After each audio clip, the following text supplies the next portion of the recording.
You don't have 5 senses. They lied to you. You have 15. Grab your notepad. You are a spirit, you live in a body, and you have a soul. Let's start with the weakest of the 3, the body. Because it's limited by the physical. It's ruled by the seen. Its 5 senses are sight, sound, smell, taste, touch.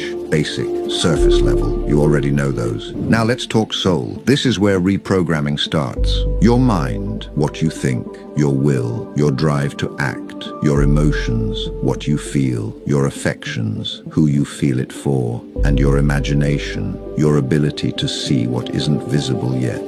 Together, that's 10 senses. This is the operating system your affirmations tap into. Now, the spirit. This is where transformation goes quantum. Prayer, speaking truth to the divine. Praise, declaring truth to your reality. Worship, aligning with the highest version of yourself.